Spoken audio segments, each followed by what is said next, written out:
latest ITV news in the Tyne region. With Amy Lee and Helen Ford.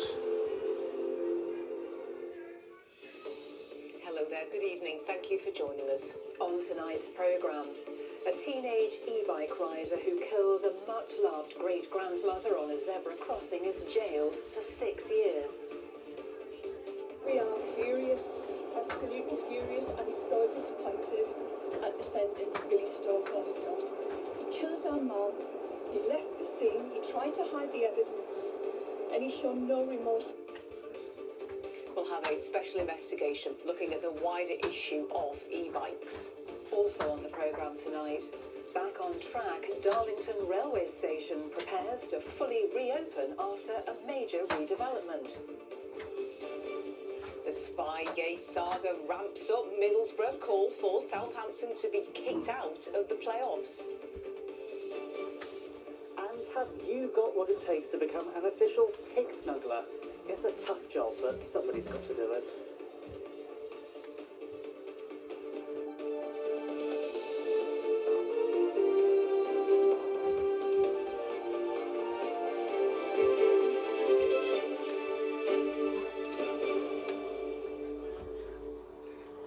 First tonight, her family has described her as vivacious, with a zest for life that didn't fade with age. But last year, great-grandmother Gloria Stevenson was knocked down and left for dead as she crossed a road in Sunderland. Today, Gloria's killer, who was high on cannabis and using his phone while riding an illegal e-bike, was jailed. A warning that our report from Chris Conway begins with some of the images from the incident. We're sharing them because Gloria's family want them to be seen. A sunny Friday in May last year, and Gloria Stevenson is out walking her daughter's dog. High on cannabis, balaclava-clad Billy Stokoe races towards her on an unsafe, illegal e-bike. The great-grandmother, described by her family as having a zest for life, suffered injuries she wouldn't survive. She died on the zebra crossing, air ambulance medics unable to save her. Watch now as Stokoe picks up his bike and goes to flee following the collision before stopping. He seems to gesture he's looking for his mobile phone, knowing it's crucial evidence placing him at the scene. After appearing to be handed his phone, he gets back on his bike and rides off. Footage shows him racing through the streets before arriving at a friend's house where he hides his e-bike. Newcastle Crown Court heard he then changed his clothes before eventually handing himself into police later that day. Billy, at the moment, it's 1434, you're under arrest on suspicion of causing death by dangerous driving. Is she dead? Yeah. He's just a coward, you know, thinking about himself. Left her to die like she was a piece of rubbish in the gutter. Just shock, just disbelief. Like, you don't expect your mum to go for a walk, do her daily routine, go out walking, taking the dog and never come back, or be killed so brutally. 10 days after he killed my mum, he applied to have his bail changed so that he could actually go down to Wembley to watch Sunderland in the playoffs. And then he applied to go on holiday as well. So this young man has shown no remorse whatsoever, none. Billy, are you sorry for what you've done? Stokoe still showed no remorse as he arrived at court to be sentenced this morning. The prosecution said today Stokoe had ridden for half a mile before the crash with his mobile phone in his left hand, despite the left-sided brake being the only one on the bike that worked. Billy was driving dangerously. He was weaving in and out of traffic. He was using his mobile phone whilst riding, one hand on the throttle, no hand on the brake. The bike itself should never have been driven on our roads. His actions led to the loss of life and an impact on a family that will never recover. In a statement read by the judge in court today, Stokoe's family said the young man had been left devastated by the crash. Passing sentence, Judge Adams said he'd caused the death of a much-loved lady and would have to live with what he'd done for the rest of his life. 19-year-old Stokoe was jailed for 6 years and 9 months after he admitted causing death by dangerous driving. a sentence Gloria's family say they're furious with. And Chris joins us in the studio now. So Chris, Gloria's family clearly really unhappy with the jail term that was handed to Stokoe today. That's right, Amy, yes. I was in court as the judge told Stokoe, who was actually sat crying throughout proceedings this morning, he'd serve half of his 6 years and 9 months that he was sentenced to. Now, there was an audible gasp from Gloria's family. They were clearly disappointed, and it's actually a year tomorrow since Gloria was killed. Speaking outside court, they couldn't hide their anger. We are furious, absolutely furious, and so disappointed at the sentence Billy Stokoe has got. He killed our mum, he left the scene, he tried to hide the evidence, and he showed no remorse whatsoever. Now, Gloria's family told me on the court steps that they hoped a tougher sentence would actually serve as a reminder of the risks for those who head out on our streets and ride these illegal e-bikes. And Chris, as a result of this case, you've been looking more deeply into the whole issue of illegal e-bikes. That's right, Helen. Yes, we should say not all e-bikes are illegal. We're talking about electric motorbikes that are actually designed to be ridden off-road. Now, they are legal to buy. Some can do speeds of up to 45 miles an hour. It means they can only be ridden on private land, though, and can't be used on public roads, cycle paths or footpaths.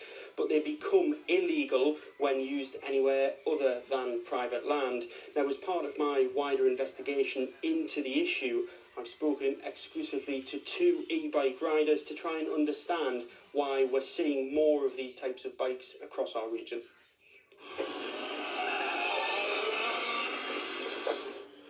Racing around our streets, often terrorising communities. E-bikes, fast, quiet and legal to buy, but some ridden illegally. So why do it?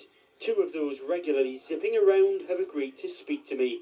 We're meeting at a secluded location so they can give me their side of the ride. Gets you away from your reality. As soon as you're on the bike, all your problems just go away. At least that's how it is for me anyways. I feel like a lot of people you meet through the bikes are like-minded, so everyone's riding for the same reason, to escape that reality and forget about what's going on either back home. Do you know what I mean? Why do you ride the e-bikes knowing that it is illegal to ride them on public roads? That's why we try not to ride on public roads all the time. We try to come to closed off areas, private roads, and we try and ride in peace. Sometimes we get trouble here, so then that's what pushes us onto the roads. So if we still get trouble on the private roads, you can't win. I mean, typically people look at e-bikes and think, oh, he's going to rob us, or he's going to, like, you know, he's looking to steal a bike or something. But for a lot of people, that's not the case. We're just passionate about the sport. If we had a place to ride, then we wouldn't have the problem. Give her a place to ride and you get the kids off the street, innit? I hear what you're saying about you're just members of a biking community, but many people will wonder, why do you have to wear a balaclava if you're not committing crime? I think there's a bit of a misconception when it comes to, like, you know, people thinking that we're wearing the balaclavas to intimidate people or to look threatening, and, like, we're not. We're literally just wearing that to sort of conceal our identity because we feel like we're not really doing anything wrong. But others say e-bikers are an increasing nuisance. It's just not safe. You know, the speeds that they do, and they have total disregard for anybody. Cramlington councillor Mark says masked bikers riding e-bikes are a regular sight. Indeed, we spotted some while we were filming with him. It just seems to be an ever-growing epidemic of these things. And we've had incidents where residents have been injured, they've been hit by these things, and it's just grown out of all proportion. How often are you hearing from people concerned that they are seeing more and more of these e-bikes on the cycleways, on the streets here in Cramlington? It's not a weekly thing, it's a daily thing. Some are even taking action themselves. Grant runs a cycle shop on Teesside. He refuses to stock the type of e-bike being used illegally. They're terrorising local neighbourhoods and affecting people's quality of life. They're far too fast and too dangerous. Won't sell anything that isn't road legal, so thereby 250 watt motor maximum size, limited to 15.5 miles an hour, and it has to be pedal assisted. You have to be able to ride it under your own steam. We asked all 4 of our police forces across the North East and North Yorkshire how many offences they'd recorded involving e-bikes in each of the last 5 years. Now, because of the way Durham Constabulary logged data, they were unable to provide a response. But figures from Northumbria, Cleveland and North Yorkshire police forces shows the 3 dealt with a combined 67 offences involving e-bikes in 2021. And since then, the rate of e-bike crime has continued to increase. Fast forward to 2025, and those same 3 police forces recorded 673 offences, more than 10 times the number from 5 years ago. There's a misconception that we won't pursue people on these bikes. We'll absolutely pursue if it's right and safe to do so. We have other tactics that we can deploy. We can use covert and overt tactics. We've got unmarked cars and an unmarked fleet. We've had more drones than we've ever had before as an organisation, which we'll deploy. They don't even know they're being followed. But one MP wants to go further, changing the law to ban the sales of illegal e-bikes. They're motorbikes, and they're causing a real problem in parks like this, in city centres like mine. We just need to get them off the street, and the government's got the opportunity to do that now. It's consulting on a new piece of legislation called the Product Safety and Metrology Act, and what that will allow the government to do is ban unsafe products, which illegal e-bikes are, from ever being available online. Police forces do have increased powers to seize and crush, but now a common sight across the region. It seems there's no quick way to put the brakes on the so-called illegal e-bike epidemic. Next tonight, Darlington Station has been given a multi-million-pound transformation with hopes it will improve reliability and capacity on the East Coast Main Line. The Grade 2 listed station has been undergoing work over the past 4 years with the creation of a new forecourt space, additional platforms and also more parking facilities. The Transport Minister attended an event before the opening and said the changes will bring greater connectivity to the North East. Chris Jepson reports. It's taken 8 years, but on Sunday, Darlington's brand new station will open. For those who got a sneaky preview today, they loved it. I think it's absolutely brilliant. Just what they need here, to get more people on the trains, get people off the roads. It means more facilities, better facilities. A lot of people would like better access. I use the train regularly. I'm up and down to London often. I use the local trains as well, and it just looks as if it could fit in any part of the country. It's amazing. Transport Minister Lord Hendy joined the celebrations. This brings the whole place up to date, and it gives brilliant new facilities for people to make it easier to travel. And I think it is really, really fitting that in the 200th year of the first passenger railway in the world, which started here, Darlington's got a brand new station. The station has a new concourse, 2 new platforms, waiting areas, car park, and is more accessible, giving commuters a better experience.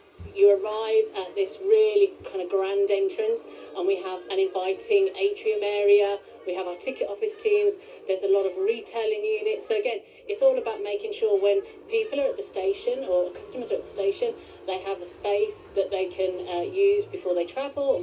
The engineering feat mixed the old with the new. We worked really hard to respect the Victorian heritage of this station, and you will see there's a new footbridge across here to give access to the 2 new platforms. Our engineers worked really hard to bring in a bridge in a very small gap to make sure that we could fit in modern technology. It's hoped it will help bring more connectivity for the North East. So one of the reasons we were able to convince the Treasury to come here was the investment we were making in Darlington Station, making it easier and more convenient to get to London.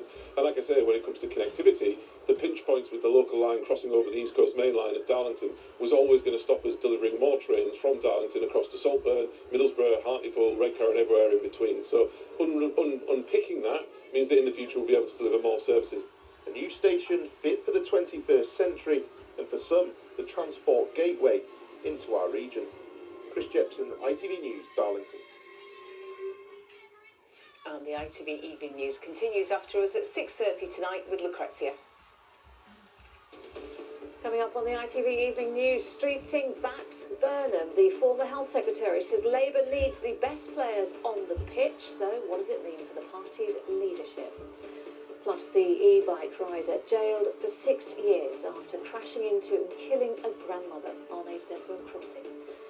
And could it be Australia's year? Pop star Delta Goodrem catapults them into the Eurovision final tomorrow night in Vienna.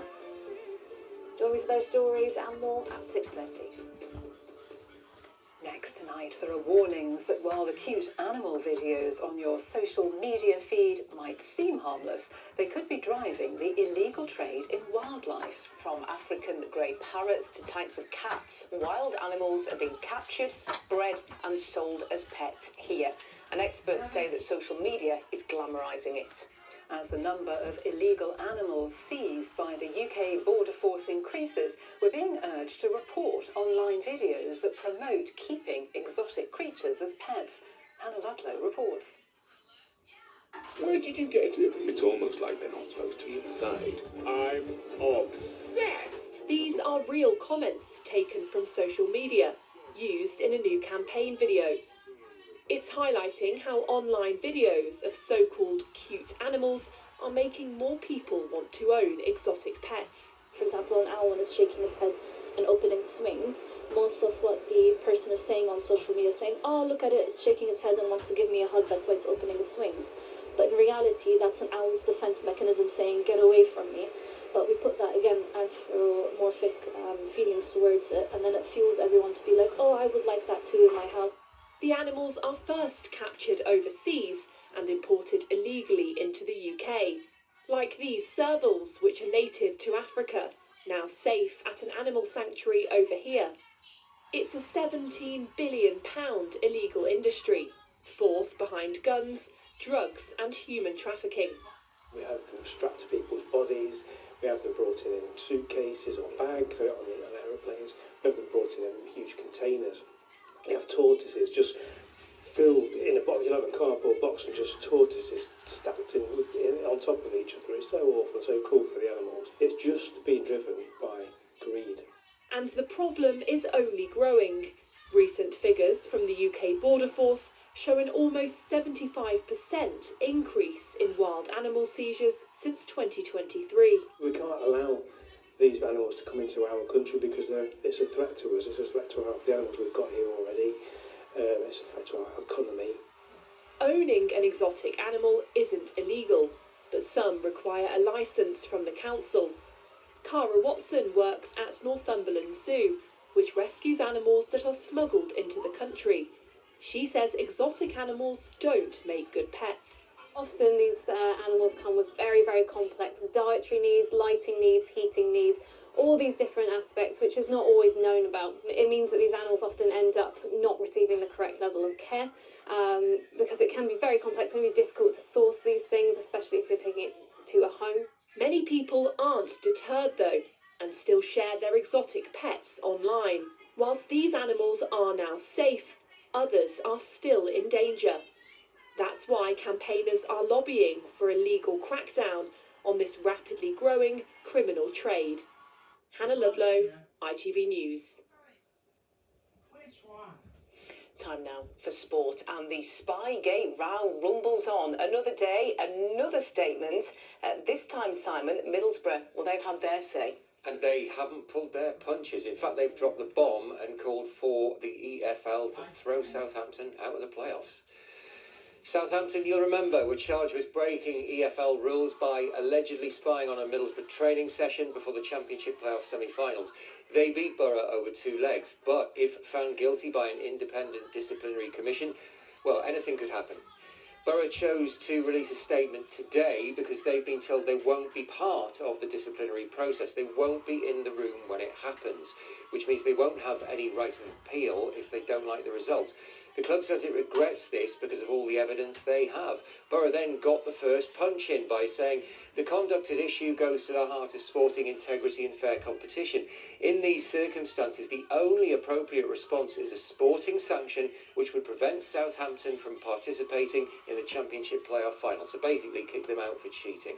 We remain hopeful the EFL will pursue such a sanction in order to protect the integrity of the game, safeguard all member clubs and deter any attempt in the future to obtain an unfair and unlawful advantage in pursuit of promotion to the Premier League. The club reserves all its legal rights, and you better believe Borough Chairman Steve Gibson reserves his rights And speaking of legal rights, here's the view of a leading sports lawyer we spoke to this afternoon. The Middlesbrough fans are being really given a lifeline. I mean, technically they're out the competition. The players ordinarily will be on the beach now, but I would imagine they're in training. So there is always a chance that there could be a reversal of the result and Southampton being kicked out. Middlesbrough are not going to take this lying down, and certainly their owner is certainly very hot on regulatory matters. He's taken action against, I think, Derby County in the past. So Steve Gibson is a very shrewd, very experienced football operator.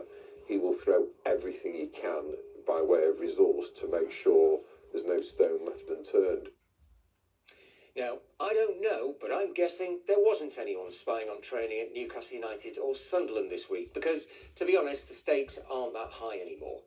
Qualifying for Europe is still theoretically possible, but extremely unlikely, especially for the Magpies. Their opponents on Sunday, West Ham, are playing for very high stakes, though. Premier League survival. And Eddie Howe thinks the Hammers' relegation battle with Spurs is a lesson for everyone. I think it's a great thing for the Premier League in the sense that you never quite know what's going to happen. But the challenges are there for every club, including us, that you have to keep improving, you have to keep evolving to stay with the competition. We have to think of ourselves. Players will take this game and the next game into the summer with them, so it's got to be a positive feel for us. Sunderland travel to Everton on Sunday for a very mid-table sort of game, but if you think about it, that's a compliment to the Black Cats. Remember, absolutely everyone predicted they'd go straight back down after their promotion to the Premier League last year, but they were never in a relegation battle, which is one reason why Regis Labrise was this week nominated for the Manager of the Year award. Yeah, really proud, and for me, for the club, the staff and the players, obviously, because it's a collective achievement. No matter the result at the end, it highlights once again the quality of the group and the season. A former England footballer became a current England cricketer in Seaton Carew today.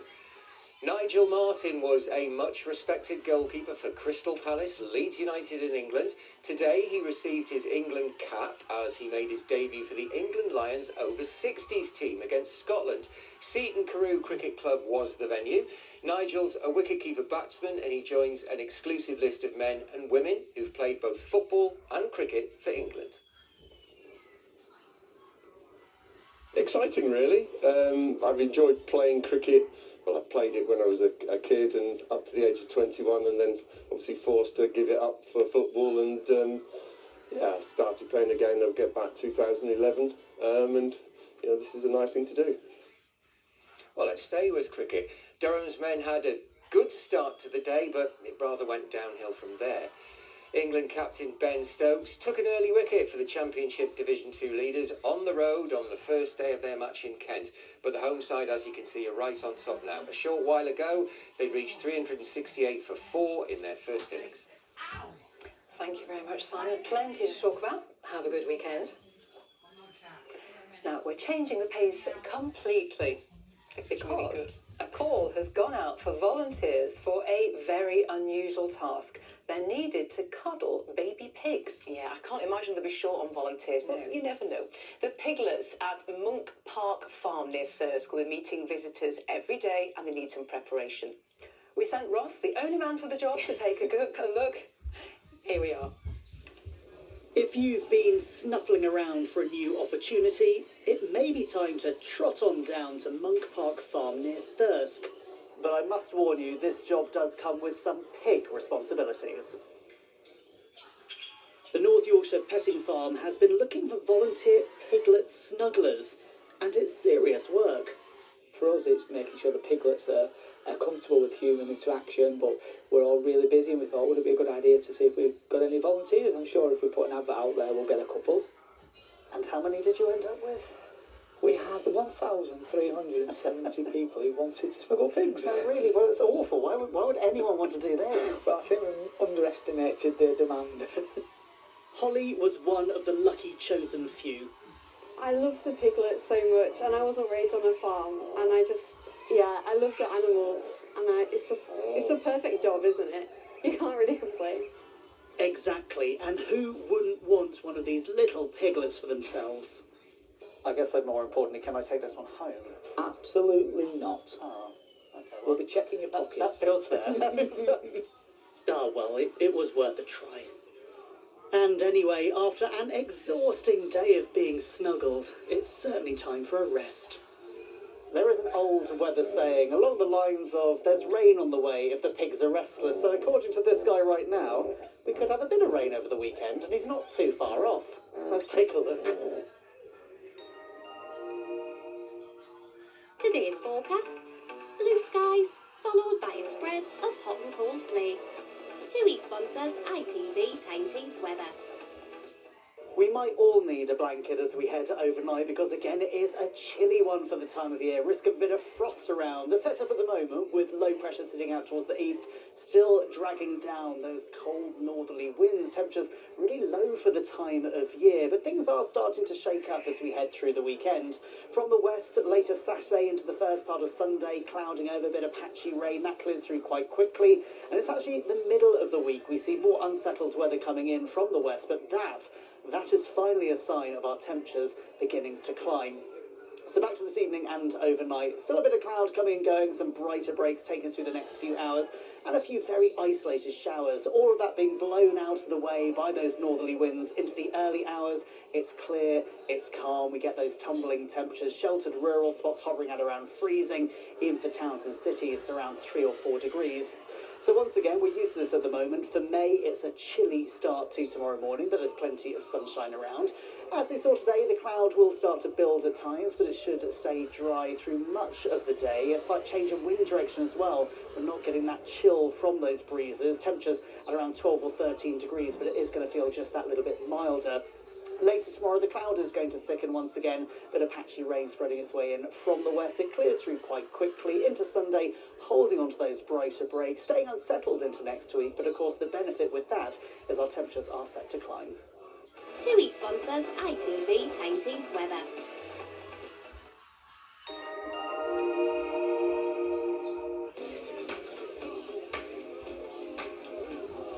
Making the most of summer.